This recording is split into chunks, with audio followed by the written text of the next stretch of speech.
부동산 도시계획론 13주차 두 번째 시간입니다. 첫 번째 시간에는 12주차 공부한 내용을 요약 정리해서 복습을 해봤고요. 그리고 이번 두 번째 시간에는 그리고 이제 주요 기반 시설의 설치 기준에 대해서 살펴봤는데 공간 시설 다 나갔죠. 그리고 이번 시간에는 이제 유통 공급 시설부터 해가지고 나머지 기반 시설까지 다 나가보도록 하겠습니다. 자, 강의안을 띄워놓고 시작을 하도록 하겠습니다. 다섯 번째 강의안이고요. 그리고 81쪽입니다. 그래서 유통 공급 시설 중에 이제 유통 업무 설비라고 하는 게 가장 먼저 나오는데요. 유통 업무 설비는 일단 일반 물류 단지는 유통 업무 시설 설비에 포함이 됩니다. 그리고 다음에 유통 시설, 즉 운송 하역 시설, 다음에 있는 유통 시설, 운송 하역 시설, 그리고 저장 창고 시설이 각각 한 개 이상 동일하거나 인접한 장소에 함께 설치되어 상호 그 효용을 다하는 시설 까지도 유통 업무 설비에 포함을 시키고 있습니다. 그래서 여기서 얘기하는 유통시설에는 대규모 점포, 임시시장, 전문 상가단지, 공동 집배송센터, 농수산물 도매시장, 농수산물 공판장, 농수산물 종합유통센터, 자동차 경매장까지 포함을 하고 있고요. 운송하역시설에는 물류터미널, 화물 자동차 운수 사업용 공용 차고지, 화물을 취급하는 철도역, 궤도사업에 사용하는 화물의 운송 하역시설 및 보관시설, 항만시설 가운데 하역시설까지 운송 하역시설에 포함을 시킵니다. 마지막으로 저장 창고시설은 창고, 야적장, 저장소, 그리고 화물 적화시설, 화물 적치용 건조물 등, 그리고 축산물 보관장과 자동차 출고장까지 이제 한꺼번에 포함을 하고 있습니다. 그래서 유통 업무 설비 같으면 이제 설치 기준이 여기 나와 있습니다. 그래서 이런 것들 이제 나중에 혹시 그 유통 업무 설비를 갖다가 설치한다든지 할 때, 그러니까 건축을 한다든지, 개발을 한다든지 할 때 이제 좀 생각을 해 보셔야 될 것들입니다. 자, 다음으로 나와 있는 것이 이제 공동구입니다. 그래서 두 번째 유통 공급 시설이 공동구인데요. 공동구는 전기, 가스, 수도 등의 공급 설비, 그리고 통신 시설, 그리고 하수도 시설, 이런 것들을 지하에 주로 매설을 하죠. 그래서 이런 지하 매설물을 공동으로 수용해가지고 미관을 개선하고 도로 구조를 보존하고 교통을 원활하게 소통하기 위하여 지하에 설치하는 시설을 말합니다. 그래서 공동구는 처음에 시작한 게 19세기 중엽 파리에 대규모 하수도 사업 실시되면서 그 내부에다가 이제 수도관, 그러니까 상수도관, 그리고 이제 하수도관, 그리고 전선을 수용한 것이 시초였습니다. 그러다가 그 이후에 각각 여러 도시에 급속히 보급이 되었다라고 생각해 볼 수 있습니다.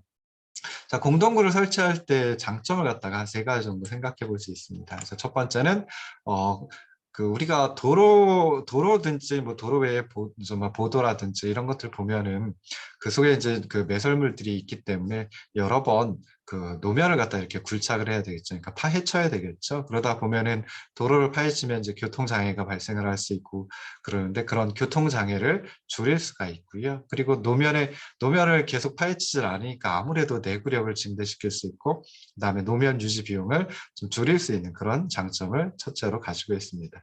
그 두 번째로 이제 노상 공작물의 철거로 노면의 이용 가치를 증대시킬 수가 있습니다. 그러니까 예를 들어 가지고 전봇대 같은 거 없앨 수 있다라고 하는 거죠. 그러면은 그 노면을 갖다가 보도로 충분히 이용을 할 수도 있고 요즘에 자전거 도로도 이제 그 보도의 한 부분에 있든지 아니면은 도로의 옆쪽에 있든지 하는데요. 그럴 때 그 노면의 이용 가치를 증대시킬 수 있고요. 그 다음에 또 그 공동구의 여러 가지 도관을 그러니까 수도관, 상수도관, 하수도관 이런 것들은 이제 그 배치를 하게 되는데요. 그런 수용하는 도관의 유지 관리를 좀 확실히 할 수 있다. 그리고 수리도 용이하게 할 수 있다라고 하는 장점을 가지고 있습니다. 마지막으로 이게 이제 저는 좀 가장 큰 것 같기도 해요. 그래서 가로의 미관 그리고 도시의 미관을 개선시킬 수 있는 장점을 가지고 있습니다. 그렇긴 하지만 이 공동구를 설치하는 데 좀 문제도 있을 수 있습니다. 그래서 문제점을 갖다가 보면 이것도 한 세 가지 정도 생각해 볼 수 있는데요. 이런 여러 가지 공작물의 관리자가 서로 다릅니다. 그러다 보니까 그 공작물과 관련된 도관을 개설할 필요가 어떤 것들은 클 수도 있고요. 또 어떤 것들은 적을 수도 있고, 그다음에 또 시기가 다를 수도 있겠죠. 그래서 그런 문제점이 있고요. 공동구를 최초로 구축하는, 만드는 데 들어가는 비용이 이게 또 만만치 않게 크게 소요가 될 수 있습니다. 그리고 세 번째, 기존 가루에는 공동구를 설치하기 어렵다라고 하는 게 이제 또 문제점으로 생각해 볼 수 있습니다. 그래서 이런 것들이 이제 공동구의 장점, 문제점이라고 생각해 볼 수 있고요. 그리고 공동구의 설치 기준 뭐 이렇게 이제 되어 있습니다. 그래서 이것도 이제 한 번쯤 읽어보시면 좋을 듯 싶습니다. 자, 이 밖에 유통공급시설로는 뭐 수도라고 하는 거 여러분들 다 알고 계시죠? 그래서 수도는 뭐 관로 등을 사용하여 원수나 정수를 공급하는 시설을 의미하고 일반 수도, 공업용 수도, 뭐 전용 수도 뭐 이렇게 이제 구분을 하기도 합니다. 근데 이 중에 도시계획 시설로서의 수도 공급 설비는 수도 가운데 취수시설, 저수시설, 정수시설, 배수시설 그리고 전용 관로 부지상에 설치하는 도수시설과 송수시설까지를 의미한다라고 합니다. 자, 두 번, 이제 총 네 번째죠. 그 기타 유통 공급 시설 중에 두 번째가 전기 공급 설비입니다. 그래서 발전 시설, 변전 시설, 송전 선로, 그리고 배전 사업소까지를 전기 공급 설비에 포함을 시킵니다. 자, 그리고 이제 가스 공급 설비도 있습니다. 그래서 고압 가스 저장소, 그리고 고정식 압축 천연가스 이동 충전 차량 충전 시설, 되게 길죠? 근데 압축 천연가스 그러면 우리가 보통 뭘 생각하시면 되냐면은 버스들 중에 뭐 CNG 차량 뭐 해가지고 나오는 경우가 많이 있습니다. 그래서 압축 천연가스를 보통 이제 CNG라고 얘기를 하고요.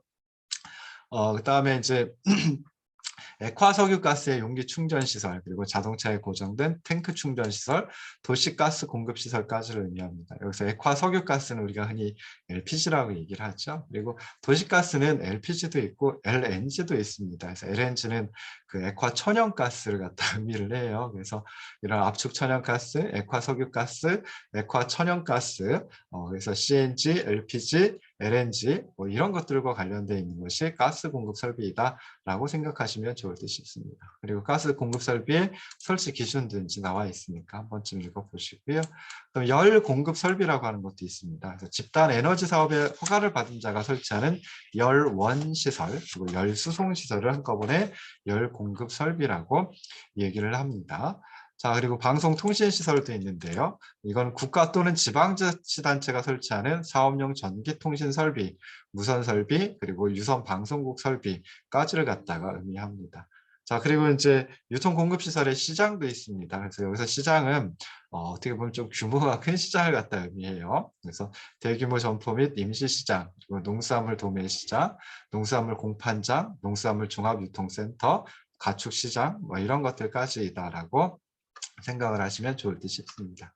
그리고 이 유통공급시설에 유류 저장 및 송유 설비라고 하는 것도 있고요. 그래서 석유 정제업자나 또는 한국석유공사가 석유를 비축 저장하는 시설, 그리고 송유시설, 송유관, 위험물 저장소까지를 유류 저장 및 송유 설비에 포함을 시키고 있습니다.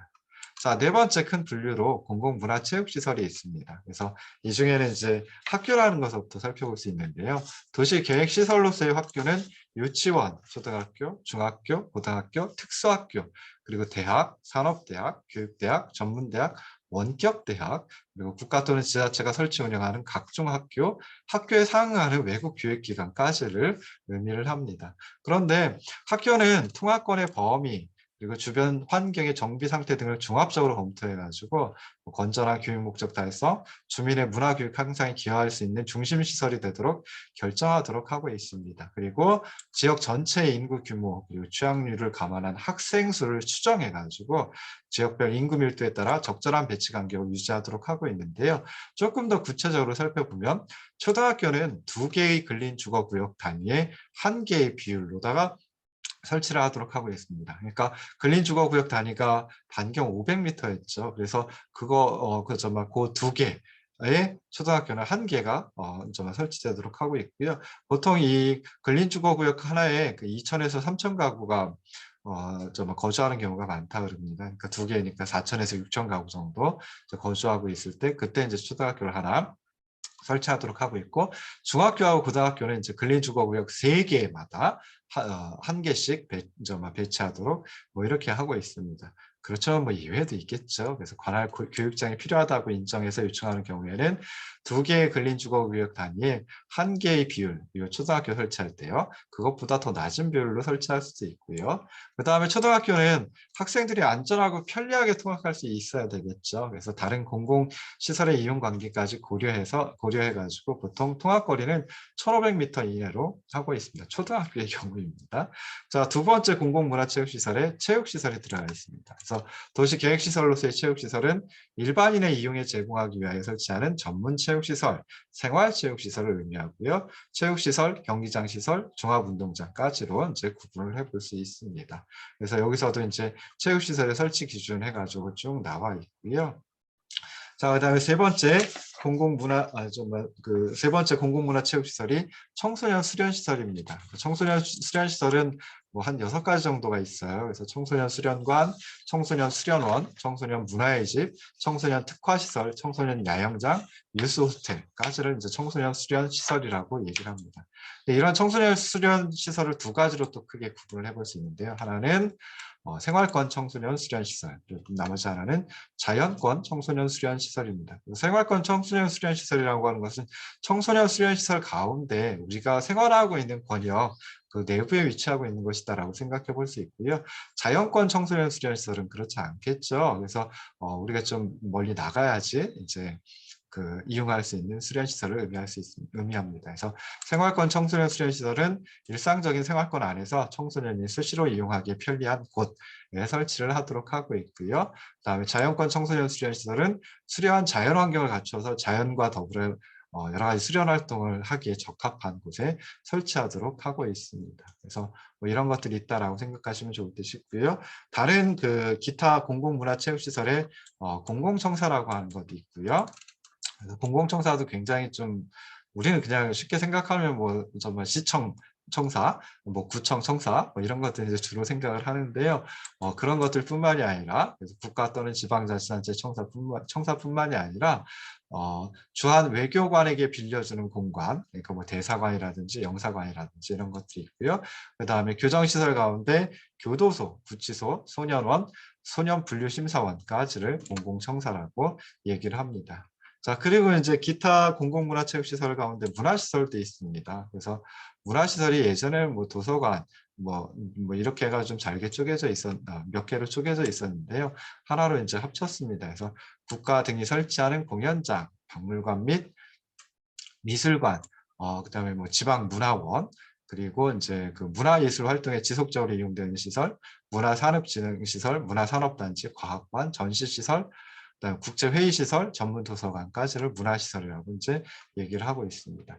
자, 그다음에 연구시설도 있습니다. 도시계획시설로서의 연구시설은 과학, 기술, 학술, 문화, 예술 및 산업경제 등에 관한 조사, 연구, 시험 등을 위하여 설치하는 연구시설을 주로 의미를 합니다.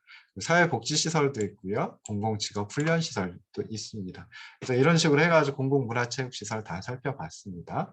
자, 그리고 이제 5번째, 크게 분리했을 때 방제시설이라고 하는 것도 있죠. 그래서 제일 먼저 나오는 게 이제 하천입니다. 그래서 하천은 지상에 강한 비, 그러니까 비가 내리고 그다음에 눈이 내리죠. 그래서 이게 이제 땅 위에 이제 떨어지게 되는데요. 그런 비, 눈, 서리, 이슬, 우박 등의 강수가 모여서 흐르는 자연적으로 형성된 유로이다라고 생각해 볼 수 있습니다. 그래서 지표면에 내린 빗물 등이 모여서 흐르는 물길을 하천이라고 이제 얘기를 하죠. 도시계획시설로서의 하천은 국가하천, 지방하천, 소하천, 운하 이 4가지로 구성이 되어 있습니다. 자, 그러면서 이제 우리가 하천에도 보면은 이제 제방 내에 지역의 내수를 제방 내에 있는 물을 갖다가 하천으로 내보내기 위하여 설치하는 시설도 있습니다. 배수시설, 뭐 배수 펌프장, 뭐 이런 것들 보셨을 텐데요. 그런 것들은 하천에 포함시키질 않고요. 방수 설비로다가 이제 결정을 합니다. 여기서 제내지라고 하면 우리가 헷갈리기 쉬운 게 제방 내의 땅이니까 제방이 이렇게 양쪽에 있으면 그 안에 있는 거라고 생각하실 수 있는데 그게 아니라요. 그 제방 밖에 있는 걸 제내지라고 얘기를 합니다. 그래서 제방이 있고 그 밖에 있는 그 물을 갖다가 하천으로 내보내기 위해서 뭐 하천보다 이쪽이 더 뭐랄까요 그걸 뭐라 해야지 지표가 낮다라고 하면 그걸 이렇게 뭐 펌프라든지 이런 걸 통해 가지고 뿜어내야 되겠죠. 그래서 그런 걸 배수 시설이라고 얘기를 하는데 그건 하천에 포함시키지 않고 방수 설비로 이제 방수 설비에 포함시킨다라고 하는 거 생각해 보시면 좋을 듯 싶습니다. 두 번째 방제 시설이 유수지입니다. 그래서 유수지는 유수 시설 그리고 저류 시설을 한꺼번에 의미하는 개념입니다. 이 중에 유수 시설은 집중 강우로 인하여 집중 강우, 그러니까 뭐 요즘에 여름에 많이 나타나잖아요. 그래서 이렇게 집중 강우가 있다라고 하면 재내지 그리고 저지대의 배수량이 급증을 하게 됩니다. 그때 배수량을 조정하고 그리고 이를 하천에 방류하기 위해서 일시적으로 저장하는 시설을 유수 시설이라고 얘기를 합니다. 그리고 이제 저류 시설은 빗물을 일시적으로 모아두었다가 바깥 수위가 낮아진 후에 방류하기 위한 시설이 있고요. 이거는 뭐 보통 이제 아파트의 아파트라든지 뭐 학교라든지 도서관이라든지 이런 것들 지하 공간에다가 이 조리시설을 두는 경우가 많습니다. 그래서 제가 알아보니까 수영중학교 지하 부분에도 조리시설이 있고요. 그다음에 해운대 도서관 밑에도 있답니다. 그리고 부산대학교 밑에도 이런 조리시설이 있다라고 해요. 그래서 이런 유수시설, 조류시설 두 가지를 합쳐서 유수지라고 한다라고 생각을 하시면 좋을 듯 싶고요. 유수시설은 하천변 그리고 주거환경을 저해하지 않는 저지대에 퇴적물의 처분이 가능하고 하수도 시설과 연계 운영이 가능한 구조로 설치하도록 하고 있습니다. 이게 굉장히 중요한데요. 제가 처음에 이제 결혼을 하고 이제 신혼 살림을 하던 데가 사실은 강으로부터 중랑천이라고 하는 하천으로부터 좀 상당히 멀리 떨어져 있어요. 뭐 한 1.5km 정도 가까이 떨어져 있고 그러는데 근데 하수도관이 좀 어떻게 잘못되었나 보더라고요. 그래서 집중 호우가 있고 난 다음에 그 하수도로 그 물이 하수도 우수관으로 다 이제 물이 빠져나가야 되는데 그렇지를 못해서 이제 하수도까지 맞춤범을 하고 그러다 보니까 이제 하수가 제대로 빠져나가질 않아가지고 오히려 이제 집 안으로 방 안으로 이렇게 물이 솟구쳐 오르는 솟구쳐까지는 아닌데 살짝 이렇게 오르는 그런 경험을 해봤습니다. 그래서 그때 이제 제가 살고 있던 동네 정말 유수시설, 그러니까 정확하게는 배수 시설이겠죠. 그래서 그게 작동을 잘 하지 못해가지고 그래가지고 이제 정말 좀 넘쳤던 그런 기억이 있습니다. 그래서 이런 유수 시설이라든지 또는 저류 시설이라든지 이런 것도 굉장히 중요하다라고 생각을 해볼 수 있고요. 이런 것들이 방제 시설에 포함이 되어 있습니다. 자, 기타 방제 시설에는 뭐 저수지 우리 다 알고 있는 것들이죠. 그래서 저수지가 있고요. 그 다음에 방화 설비가 있습니다. 그래서 방화 설비는 이제 불을 막으려고 하는 거죠. 그래서 불을 끄는 설비 중에 소화용수 설비를 방화 설비라고 합니다. 자, 그다음 방풍 설비도 있습니다. 방풍 설비. 부산은 바람이 많죠. 그래서 바람을 갖다 좀 막아야 될 필요도 있을 것 같아요. 그래서 그런 바람으로 인하여 발생하는 피해를 방지하고 토사, 먼지 이동, 대기 오염 등 공해를 방지하기 위하여 외부에서 불어오는 바람을 차단하는 방풍림, 그리고 방풍 담장, 방풍망 등을 갖다가 방풍 설비라고 얘기를 합니다. 그래서 방풍링이라고 하는 것은 이제 숲이 될 테고요. 나무로 이렇게 쭉 그 바람을 막는 거고요. 방풍 담장을 쌓는 거고, 방풍망은 망을 통해서도 이제 바람을 막을 수도 있다라고 합니다. 그래서 여기 보시면 뭐 염화 비닐망 이런 것들을 설치해서 방풍 효과를 얻는 시설, 방풍망 시설이라고 또 얘기를 한다고 합니다. 자, 그 다음에 또 방제 시설에 방수 설비도 있습니다. 그래서 방수 설비는 물을 갖다 막으려고 하는 거죠. 그래서 저지대 또는 지반이 약한 지역에 대해서 내수가 범람을 한다든지 물이 범람을 한다든지 또는 침수 피해를 방지하기 위해 설치하는 배수 및 방수 시설을 방수 설비라고 얘기를 합니다. 자, 그리고 사방 설비라고 하는 것도 있습니다. 그래서 사방 설비는 사방 사업을 위하여 설치한 공작물 또는 식물, 사방 사업을 위하여 파종 식재된 식물을 갖다가 사방 설비라고 얘기를 합니다. 사방 설비, 사방 사업이라고 하는 것은 황폐지를 복구하거나 또는 산지의 붕괴, 토성, 나무 등의 유출 또는 모래의 날림 등을 예방하기 위하여 공작물을 설치하거나 식물을 파종, 식재하는 그런 사업을 갖다가 사방 사업이라고 합니다. 사방 사업은 크게 세 가지가 있는데요. 산지 사방, 해안 사방, 그리고 야계 사방이라고 하는 게 있습니다. 그래서 산지 사방 같으면 이제 산에 이제 계곡이 있고요. 비가 많이 오면은 그 계곡물이 범람하고 그러다 보면 그 계곡 옆에 있는 그 정말 뭐 나무들이라든지 아니면 흙이라든지 이런 게 쏟아져 내릴 수 있죠. 그래서 그런 것들 갖다 막으려고 하는 걸 산지 사방이라고 하고요.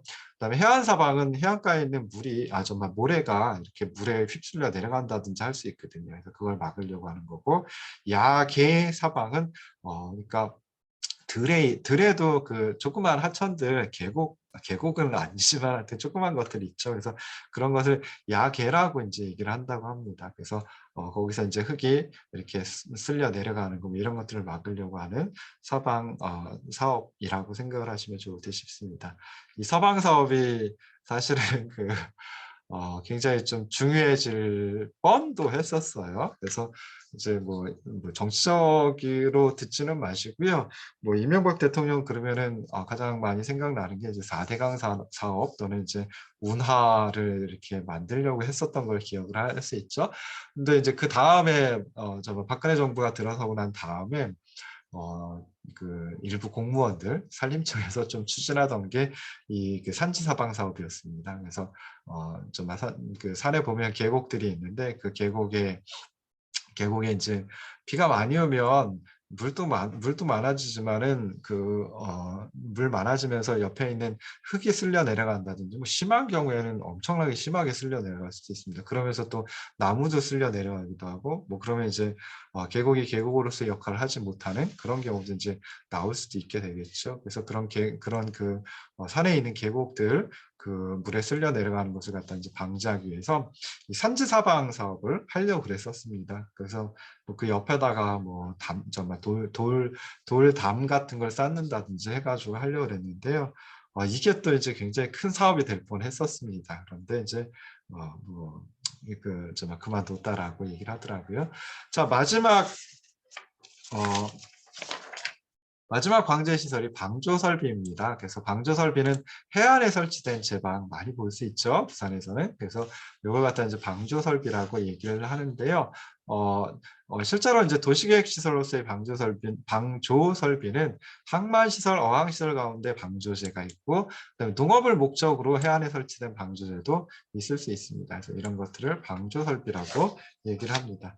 자, 크게 6번째 보건위생시설이 있습니다. 그래서 여기는 중요한 것들이 거의 없어서요. 따로 이렇게 넘버링을 하진 않았습니다. 앞에 것까지는 넘버링을 했거든요. 그래서 기타라고 하는 게 나오는데 마지막에, 그래서 그 앞에 있는 것들은 이제 중요하니까 좀 살펴보셔야 되는 것들이죠.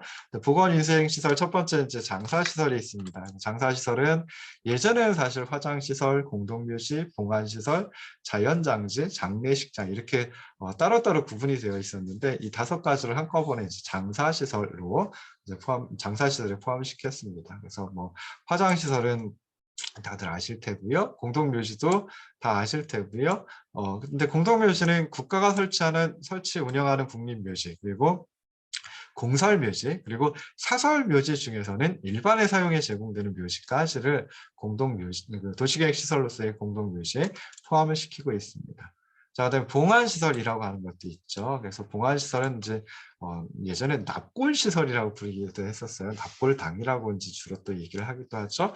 납골이라고 하는 게 이제 뼈를 수납한다라고 하는 의미니까 조금 무섭습니다. 그래서 봉안, 그리고 좀 살짝 뭐라 할까요? 좀 존중의 의미가 없죠. 그래서 봉안시설이라는 이름으로 이제 바꿨습니다. 그래서 이런 거, 그 봉안시설도 그 공동묘지하고 마찬가지로, 그리고 또 화장시설도 마찬가지인데요. 국가가 운영하는 봉안시설, 그리고 공설 봉안시설, 대부분 이제 지방자치단체가 그 설치 운영하는 경우가 많겠죠. 그리고 사설 봉안시설 중에는 일반의 사용에 제공하는 봉안시설. 그래서 여기까지를 화장시설도 그렇고 공동묘지, 봉안시설 모두 다 국가가 설치하는 시설, 그리고 공설시설, 그리고 사설시설 중에서는 일반의 사용에 제공되는 시설까지를 주로 장사시설에 포함을 시키고 있습니다. 자연장지라고 하는 것도 있습니다. 그래서 자연장, 수목장, 이런 것들 많이 하고 있죠. 그래서 수목장을 주로 하는 데가 이제 자연장지라고 하고요. 자연장지도 이제 공설자연장지, 그 다음에 사설, 법인 등의 자연장지 중에 일반의 사용에 제공하는 자연장지까지를 도시계획시설로서의 자연장지에 포함을 시키고 있습니다. 자, 마지막으로 이제 장례식장도 장사시설에 포함이 됩니다. 그래서 장례식장, 뭐 장례의식을 행하는 그런 장소를 의미하죠.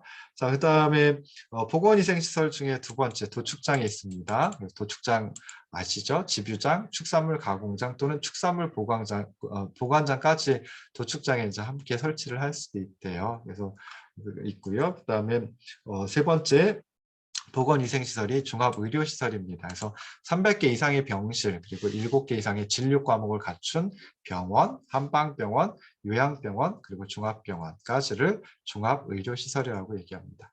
자, 마지막 7번째 크게 분류한 그 시설이 환경기초시설입니다. 그래서 여기서도 이제 넘버링을 하질 않았습니다. 그래서 그렇게 중요한 건 많지 않구나라고 생각을 하시면 좋을 듯 싶은데요. 제일 처음에 나오는 환경기초시설이 하수도입니다. 그래서 하수도는 이제 하수도관 그 연결되어 있는 것 전체를 갖다가 이 하수도라고 하는 환경 기초시설에 포함을 시키는 건 아니고요. 간선 기능을 갖는 하수관, 그러니까 조금 큰 하수관을 의미하겠죠. 그리고 공공 하수 처리 시설까지를 갖다가 이제 하수도라고 하는 환경 기초시설에 포함을 시킵니다.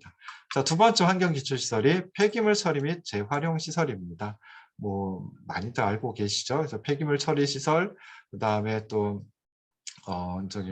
재활용 시설, 뭐 이걸 갖다 이제 의미하고요. 그다음에 빗물 저장 및 이용 시설이라고 하는 것도 있습니다. 많이 못 들어보셨을 텐데요. 이제 건물들 보면 뭐 지붕이라든지 이런데 빗물이 비가 내려가지고 그 빗물을 갖다 이렇게 쭉 모으죠. 모아가지고 그걸 우수관을 통해 가지고 그 하천이나 뭐 이런 데로 이제 흘려보낼 수도 있고요. 근데 그렇게 하기에는 이게 또 좀 뭐랄까요? 경제적인 가치가 요즘에 높아졌습니다. 그래서 그런 빗물을 모아서 이용할 수 있도록 처리하는 시설을 빗물 저장 및 이용 시설이라고 얘기합니다.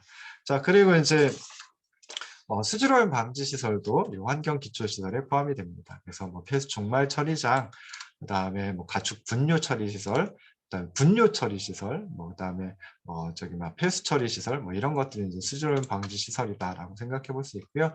자, 진짜 마지막 폐차장이 있습니다. 그래서 폐차장 다들 아시는 거니까 환경 기초 시설에 포함이 된다라고 기억을 해두시면 좋을 듯 싶습니다. 그래서 여러 가지 기반 시설의 의미 그리고 설치 기준 뭐 이런 것들에 대해서 살펴봤는데요. 넘버링을 한 부분 중에서 기타가 아닌 것들 그런 것들 이제 한번 살펴보시면 좋을 듯 싶습니다. 좀 중요한 의미를 갖는 것들이니까요. 그래서 광장이라든지 그다음에 또 뭐가 있었을까요? 공원이라든지 녹지라든지 그리고 이제 공동구라든지 이런 것들은 제가 설명하면서 조금 길게 설명했고요. 뭐 여러 가지 것들을 설명을 드렸어요. 그래서 그런 것들은 좀 그 이론적인 부분도 있으니까 좀 기억을 해두시면 좋을 듯 싶습니다. 자, 그래서 여기까지 해가지고 13주차 강의를 마치도록 하겠습니다. 오랜 시간 동안 들어주셔서 고생하셨고요. 고맙습니다.